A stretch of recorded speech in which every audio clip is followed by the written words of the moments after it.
After they disallowed my contributions to my church, they settled with me last year for about $17,000, and I'd paid them $18,000 and done a refund lawsuit. But during the period of time, I took them up to the 10th Circuit 6 times on administrative procedures that they screwed up on. And every single time I beat them. There's only one time that I lost in the 10th Circuit, and I had one judge in my favor that time. That particular time I sued them for classifying me as an illegal tax protester. One judge wrote an eloquent opinion, which is in the Freedom Books in Chapter SP for selective prosecution. The other 2 judges ruled against me, and so I was permanently branded an illegal tax protester. But I found out that was very advantageous, because once you're classified as an illegal tax protester, there's no doubt that you're no longer required to file tax returns.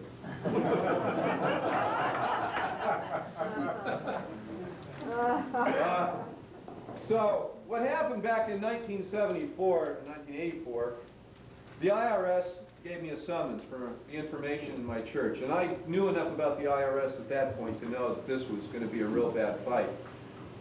I cited NAACP versus the state of Alabama, which is a really good Supreme Court case. The judge forced me to cough up the records of the church. I coughed up the records, the IRS turned around and immediately audited all the members of the church. When I saw that happening, I came close to a nervous breakdown. I was upset. Went to a shrink and got some tranquilizers and had a little therapy and got my head screwed back on right and continued to write my briefs, and I finally won. But in the meantime, they basically destroyed the church. I'm still arguing about that. I've got a case in tax court right now.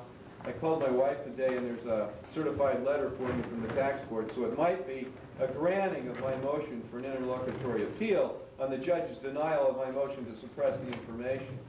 But the point is that the judge has ruled that the IRS got this information in good faith because the judge said they could get it. I'm arguing they got it in bad faith because they gave a summons to the church for information about the church's tax-exempt status.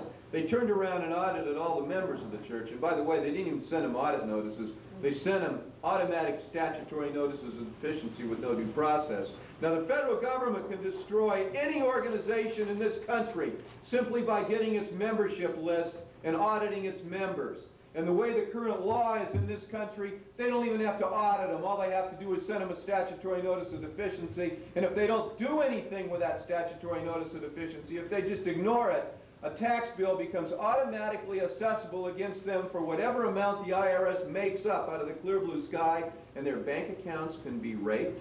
The IRS could go in and take their bank accounts, it can haul their car away, and it can beat their door down and take the stuff out of their house, and that's absolutely the truth. The Supreme Court in the last 10 years has almost destroyed the Fourth Amendment. The Fourth Amendment is the amendment that says that you're safe and secure in your home. The tax